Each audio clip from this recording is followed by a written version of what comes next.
Hello? Yes, this is the Falcon speaking. Oh, Marcia. I'm glad you called. Now, you'll have to count me out tonight, Angel. I'm going to be entertained by some comic. And when this boy makes with the gags, he really slays them.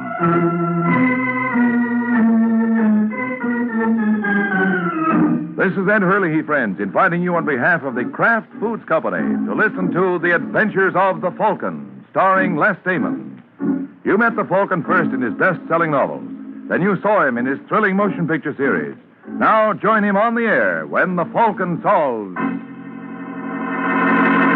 the case of the practical choker.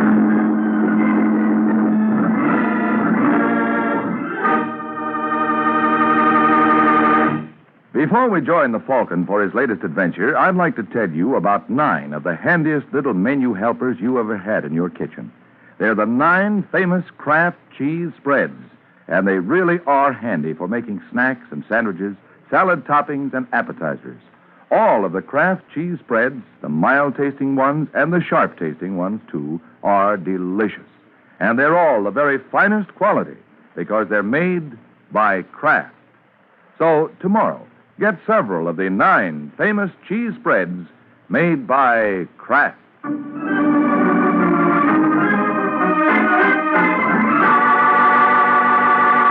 And now, the case of the practical choker. It is Sunday afternoon in New York, and in a parked car outside the Club 91, a bad actor named Chuck Morgan and a blonde named Linda Stewart are rehearsing a new comedy routine. And although Mr. Morgan's ideas of humor may be overdeveloped, still he obviously believes this act should kill his customer. Now, you understand what you're supposed to do, Linda. I'm not too sure, Mr. Morgan. What's the matter with you anyway? Your agent told me you were a hep dame. Look, Mr. Morgan, I don't need a job that badly. All right, I'm sorry, baby. I didn't mean that. You see, I want to play a joke on this guy, and I want to make sure that it goes off the schedule. Well, the more I hear this joke, the less I like it. I told you there's nothing to worry about. This fellow's a good friend of mine. And why do something as silly as this? Just to settle a bet. Now, he thinks he's a great little guy with the ladies, and I bet him $50 he was wrong. But you promised me $100 for this job. How can you come out ahead? You don't understand, Linda. It's not the money, it's the principle of this thing. I just want to make a sucker out of Davis. Davis? Yeah, his name is Red Davis. Now, he's a thin little guy with red hair and pop eyes. You won't have any trouble spotting him. He owns the joint. He'll be in the corner booth. But suppose your friend doesn't show any interest in me. You haven't taken a good look at yourself in the mirror lately, have you? No, I'm not at all worried. Now, when Red sees you, he'll start baying at the moon. But at the beginning, you want me to act insulted. That's right. That's so he won't become suspicious. Then, thaw out and let him buy you a couple of drinks. And after that? Well, he'll probably want to take you out for the evening, so you tell him that first you have to make a stop at your apartment. I don't think I like that, Mr. Morgan. What's there not to like? This is on the up and up. When you get to your place, I'll be waiting for you. And that's where you're going to tell Mr. Davis it's just a joke. That's right. I can hardly wait to see Red when he learns it's a gag. I'll bet he'll practically die laughing.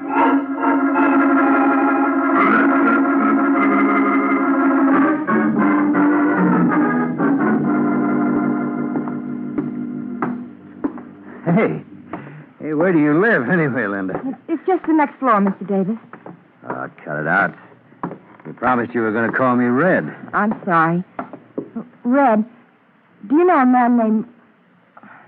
Man named who? Forget it.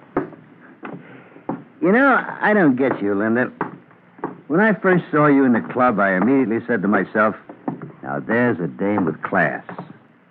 I was surprised when you gave me a tumble. Well, I don't often do things like that. It was an impulse, huh? Yeah. I understand. I get them all the time. Where do we go now? It's this apartment here. Oh, here. Let me help you. It's all right. I can manage. Come in. Thanks. Hey, nice layout you got here, Linda.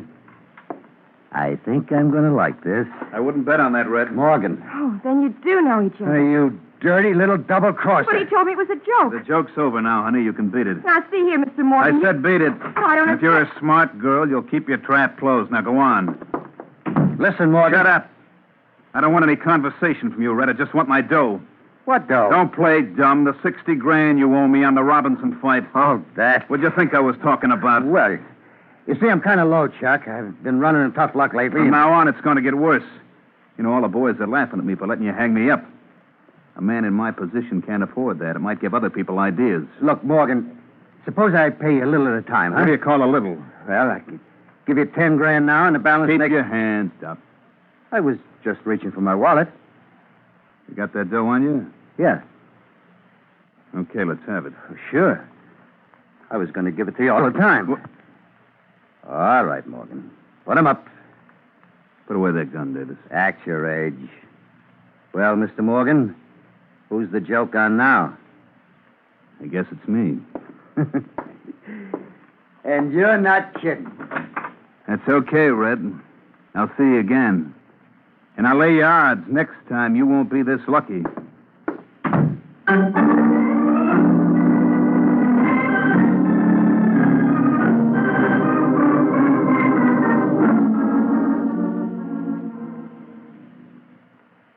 I get this, Mr. Lyons, because you'll enjoy it. After Chuck Morgan goes to all that trouble, Red pulls the gun and leaves Chuck with his tongue hanging out. Well, that's very amusing, Hudson. What happened after that? Oh, Morgan started looking for him again. And what do you think will happen if he finds him this time? The same thing. You don't believe Morgan will kill him? No, Morgan's all talk. You think so? I know so. I wouldn't last this long as a private dick if I wasn't a good judge of character, huh? Now, take it from me, nothing's going to happen to Red.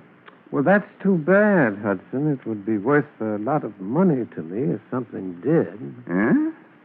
How much is a lot of money? Well, what's the difference? You're not interested. Try me. $2,500. You're right. At that price, I'm not interested. Well, it isn't worth more. Everybody knows that Morgan has threatened Davis. So you run absolutely no risk. What have you got against Red anyway?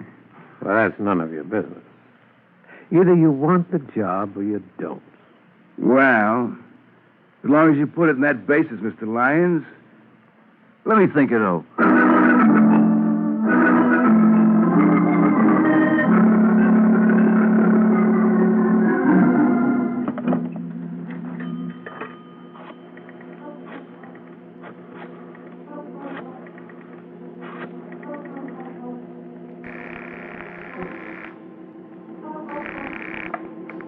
Club 91, good evening. Oh, Victor, this is Red. Oh, yes, Mr. Davis. I'm in a booth at the corner of Madison and 46. Anybody been around the joint asking for me? Several gentlemen. What'd you tell them? But that I had not heard from you all day. Good. Norma there? Who? My wife, stupid. No. Mrs. Davis has not been in all evening. Well, when she gets there... cut that out. What's the trouble? Some characters in a hurry to use the phone. Hold it a second, Victor, till I take care of this pest.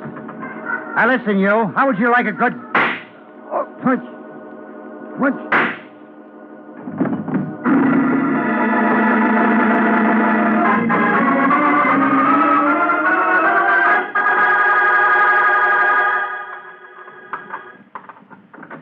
That's you, Waring? What the... Shut the door. Listen, Morgan. Shut it. Just keep your hands right where they are. What are you doing here, Chuck? Red Davis was knocked off a couple of hours ago. That still doesn't answer my question. I don't see why not. One, the cops think I did it. Two, you can prove I didn't. Now, does it add up? Not to my liking. You better get somebody else. Listen, Waring, maybe I haven't handled this right, but I didn't kill Red. And why don't you tell that to the police? You don't think for a minute they believe me? Suppose I told you I don't either. Now, look, Mike, I know you don't like me, but give me credit for a little intelligence. If I was going to knock off Davis, would I shoot my mouth off all over town? So? So I tell you, I didn't kill him. Then who did? I got no idea. Okay, Morgan. I'll see what I can do for you. But first, I want you to surrender to the cops. Oh, no. All right, then it's no deal. Now, wait a minute, Mike. I'll make you a proposition. No, I'm not interested. For Pete's sake, give me a chance, will you? I'm convinced that with any luck, you can clean this up in a couple of hours. If you haven't by then, I'll give myself up. What'll you do in the meantime? I'll stay right here. What's to prevent me from walking out and calling the police? Nothing. Oh, you just trust me, huh? I don't have any other choice. What do you say, Mike? Well, this is against my better judgment, Morgan. But you got yourself a boy.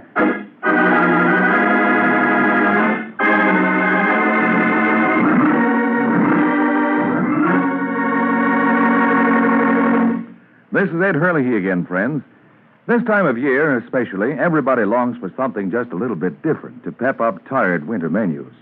So this idea for a tempting salad may be just what you want. It's an easy salad to make.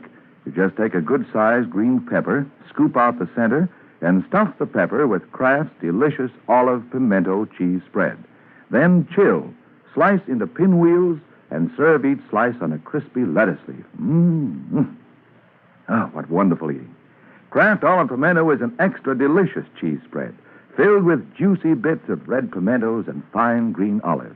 And like all 9 of the good-eating Kraft cheese spreads, it's a wholesome dairy food made from only the finest, purest ingredients. And smooth, it's smooth as satin.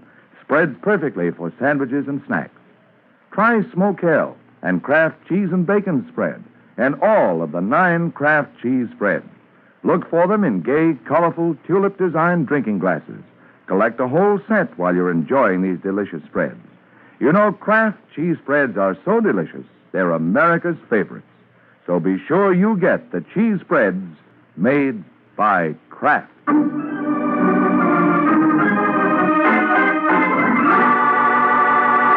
Now, back to the adventures of the Falcon.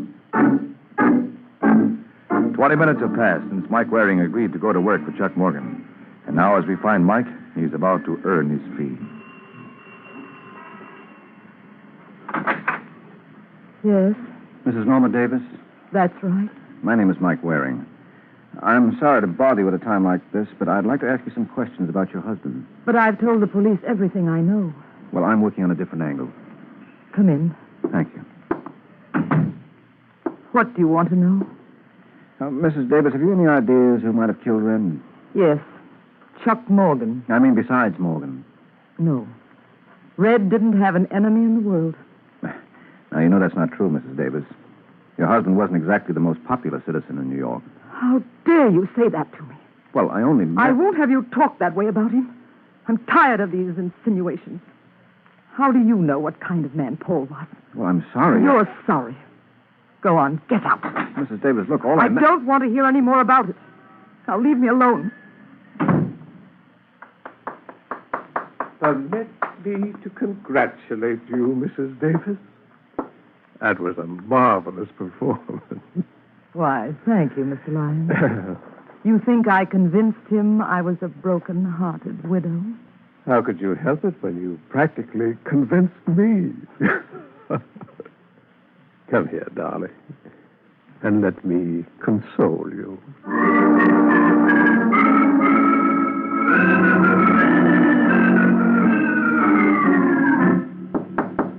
Just a second. Yeah? I'm looking for a guy named Larry Hudson. Well, look no further, Mr. Morgan. You, Hudson? That's right. One of my friends told me you wanted to see me. He told you right. Care for a drink?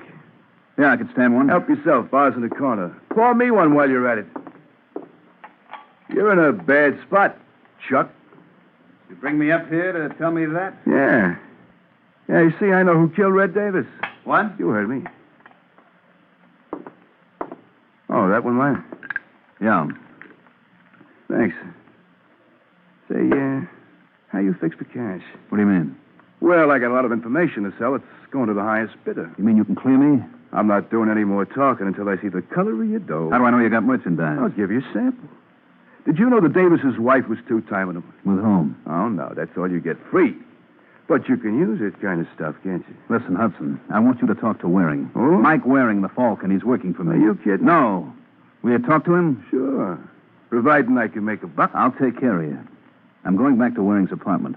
I want you to call him there in about 15 minutes. Well, I'll be sitting right here at the phone. Tell him what you told me about Mrs. Davis. Oh, no good. Get the dough up first. Now, look, Hudson, I only got $1,000 on me. I'll give you another $4 the next time I see you. Ah. Okay, Morgan. You got yourself a deal.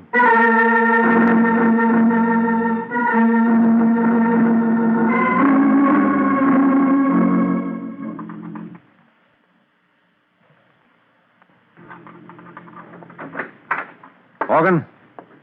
Chuck!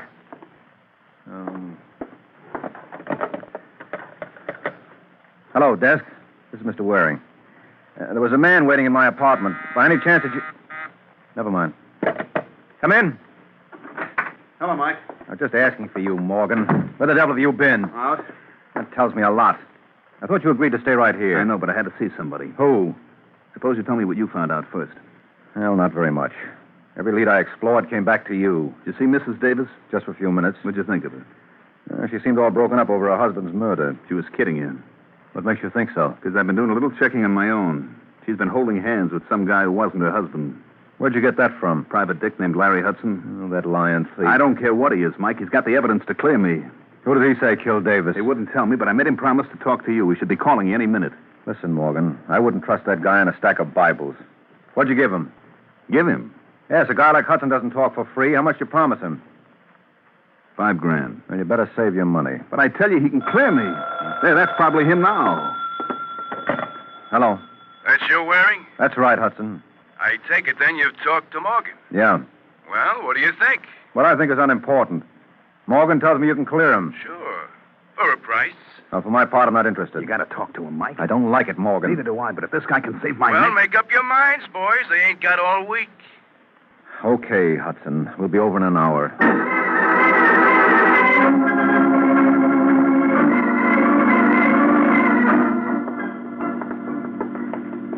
4A, 4B. It's over here, Mike. Now, look, I want you to let me handle Hudson and keep your mouth shut. You're the doctor. What's keeping him? I don't know. Maybe he went out. I doubt it. How can you tell? Take a peek at that keyhole. I can't see a thing. Sure, because the key is still in the lock. That means Hudson's got to be in there. Hey, Hudson, open up! Hudson! All right, Morgan, give me a hand. What are you going to do? Break it down. Shouldn't take too much effort. Come on, let's go. All right, one more. Should do it. Hudson! Hudson! Where the devil is the light switch? It ought to be somewhere around the door. And watch yourself, Morgan. Wait till I strike a match. I got it. There we are. Mike. Yeah. Don't touch him. Was he dead? Either that or asleep. With that knife in him, what do you think? Hand me the phone. I got to call the cops.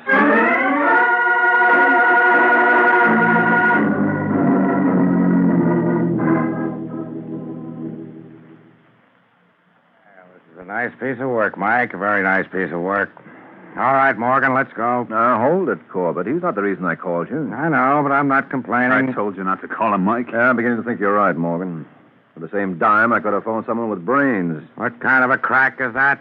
Well, in case you hadn't noticed, Sergeant, that's a body in that chair. It'll keep. But as long as you raise the point, why did you kill him, Morgan? You crazy? I just got here with Waring. Don't hand me that. It's the truth, Corbett. So you're going to be his alibi. Yep. And you better listen to me unless you want to look like a jerk when we get to headquarters. Now, how long would you say Hudson was dead? Yeah, not too long. Body's still warm. Could be anywhere from 15 minutes to 3/4 of an hour. And that lets Morgan out. I don't see how. Because he was with me every minute from the time I got Hudson's call to the time we broke down the door. And the whole business took at least an hour. Your word's not good enough, Mike. Okay, Sergeant. If you don't believe me, you can check with the switchboard at my place and the doorman downstairs. And if that's not enough, I'll dig up the hacky who drove us over. That still doesn't mean Morgan couldn't have killed Red Davis. Oh, now, come on. Use your head, Sergeant. You know both these murders were committed by the same party. Hudson knew who it was, and that's why he was killed. I still say it was Morgan. You're crazy. Hudson was going to clear me. Keep quiet, Morgan. All right, Sergeant. I'll advise him to confess if you can show me one thing. What? How did he get in here? You can see the only door was locked from the inside. So what? He could have used the window. Yeah? We'll take a look. There are bars on him. That's right. And no one but a midget could fit through the opening. And there must be another door. Yeah, forget it, there wasn't. And it was a physical impossibility for anyone to have killed Hudson. Yet it was done. How? Well, I can't tell you. But maybe I can take you to the little lady who can. Shall we go?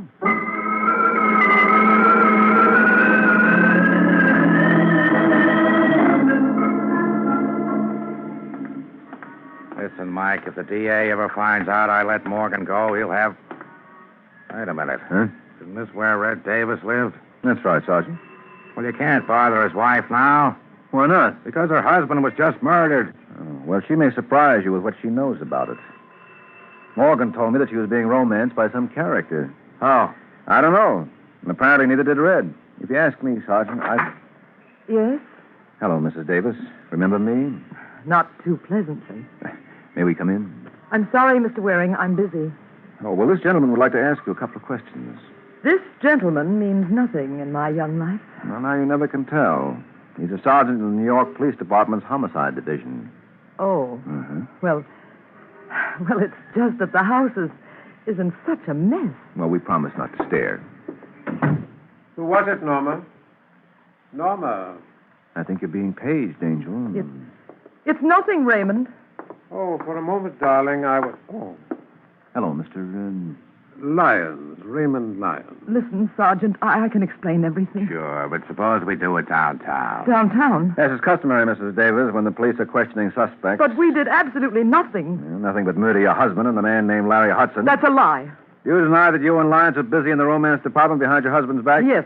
And what's Lyons doing here now? Well, he's just helping me. Like he helped you murder Hudson? No. Now, just a moment, Waring. I thought this gentleman was the officer of the law. You're right, Lyons, but if you think my questions are going to be less embarrassing, you're in for a bad shock. Larry Hudson was murdered at 10:45 tonight.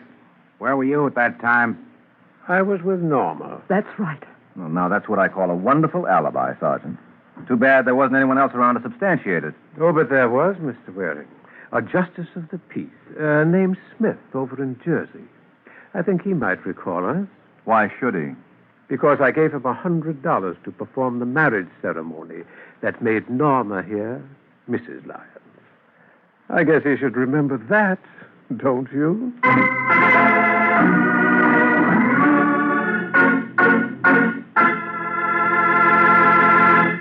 This is Ed Hurley again, friends, and I'd like to help you find out about the 9 most delicious cheese spreads you'd ever want to taste. They're the 9 famous cheese spreads made by Kraft. They're delightfully mild-tasting ones, such as Kraft Pineapple Cheese Spread, Kraft Olive Pimento, and Kraft Relish. And there are sharp-tasting ones, too, like Roca, Smokell, and Kraft Limburger Cheese Spread. All of them are mighty good to eat. And they're good for you to eat, too, because they're wholesome dairy foods made from only the finest ingredients.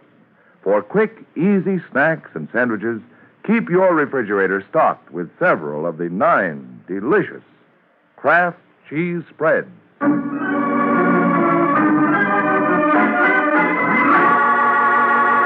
Now, back to the adventures of the Falcon.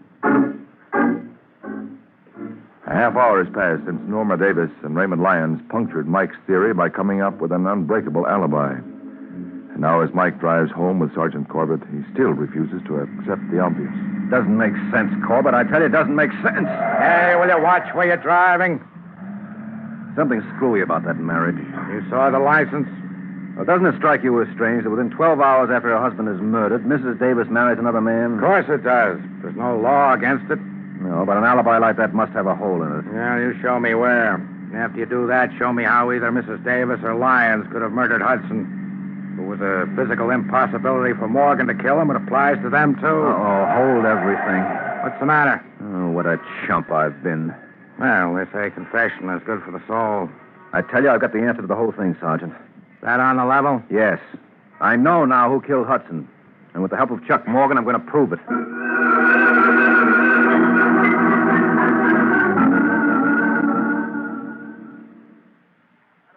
Driving at, Mike. I don't know anything about Mrs. Davis except what I told you before. Well, how did you discover she was seeing Raymond Lyons? I didn't know it was Lyons. All Hudson told me was that it was some man. Mm-hmm. How well did you know Hudson? I met him for the first time today. He got in touch with one of my friends and said he wanted to see me. Well, that puts us right back where we started. Look, Mike, why don't we drop the whole business? Yeah, you'd like that, wouldn't you? Well, sure. The cops know now that I couldn't have killed Hudson. That's where you're wrong. You mean they still No, they don't. But I do.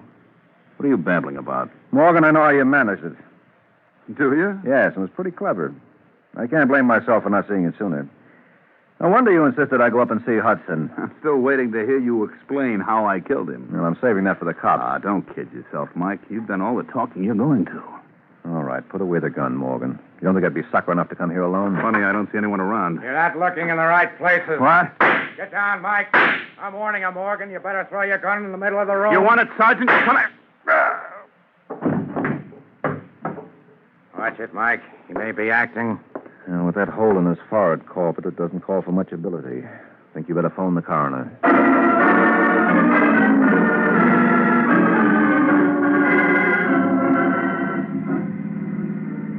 You can drop me over the corner, Sergeant. Well, it's been grand. Hold it, Mike. Aren't you forgetting something? I've got a report to make. Who's stopping you? You are. Oh. Well, you know that Morgan killed Red Davis. Sure. I was the first one to say so. You should have stuck to your guns. Well, when you tossed in that razzle-dazzle about Hudson's murder, you threw me. Yeah, well, don't feel too badly about it. I was right with you.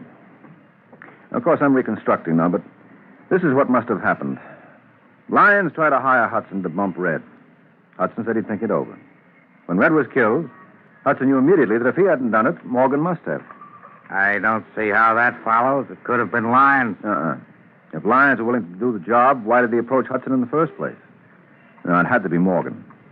And when Hudson realized that, he tried to shake down Morgan. He even told Morgan that if the price were right, he might be induced to frame Red's wife. So Morgan played along with him and asked him to get in touch with me. Now we're coming to the part I want to hear. Well, when Chuck went to meet Hudson, first of many such... So he slipped a slow-acting drug into Hudson's drink. Why didn't he kill him then and there and be done with it? Because he needed an alibi, and I was it. I don't get it. He needed someone with him while he murdered Hudson. What? Sure. Remember you said it was a physical impossibility for anyone to get into that room and kill Hudson before Morgan and I broke down the door? Yeah? Well, there you hit the nail right on the head. It was a physical impossibility. So it means that Hudson was killed while I was in the room. Let me get this straight. You mean while you were hunting for the light switch? Morgan was hunting for a place to plant his knife. Wasn't he taking quite a chance there? Oh. Hudson was drugged, so he couldn't make an outcry. And the knife makes no noise at all. Well, that'll learn you. The next time I say something, you'll listen. I told you Morgan was the killer all along. Yeah, well, you'll have to forgive me. I've been hearing so many radio shows. I forgot it wasn't unconstitutional for a cop to be right. Let's hope this establishes some sort of a precedent. Huh? Good night, Sergeant.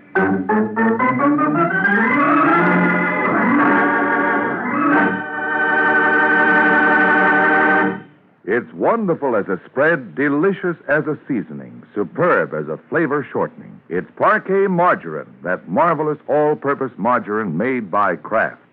Yes, millions prefer Parquet to any other spread, seasoning or shortening, for one big reason. It tastes so good. And it tastes so good because it's always fresh. In states where the law permits, get yellow Parquet in its new aluminum foil Flavor Saver wrap. Elsewhere, get the regular package or Color Quick bag. Get Parkay, Parquet Margarine made by Kraft. It tastes so good.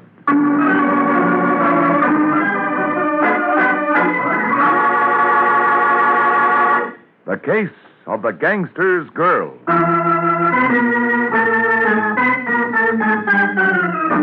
The Case of the Gangster's Girl. That's the title of next week's adventure of the Falcon, when Mike Waring learns that somebody who starts out to be a stool pigeon is likely to end up being a dead pigeon. So be sure to listen at this same time next week to another exciting adventure of the Falcon, brought to you by the Kraft Foods Company. The Adventures of the Falcon are based on the famous character created by Drexel Drake, produced by Bernard L. Schubert, written today by Gene Wang, and directed by Richard Lewis. Music was by Arlo. Les Damon was starred as the Falcon, with Ken Lynch as Sergeant Corbett. Also heard on today's broadcast was Miss Ann Williams of New Orleans, Louisiana, who was chosen by this program from among the dramatic students of Sarah Lawrence College in Bronxville, New York. Be sure to hear the great Gildersleeve next Wednesday evening over most of these stations. In next Wednesday's broadcast, Gildy comes face to face with an hilarious problem and solves it in a way that will keep you laughing for days. Remember the show, the time, and the place. The Great Gildersleeve next Wednesday evening over most of these stations. Check your newspaper for time of broadcast. This is Ed Hurley speaking for the Kraft Foods Company. Monty Woolley, Jack Haley, and Judy Holliday join the Big Show on NBC.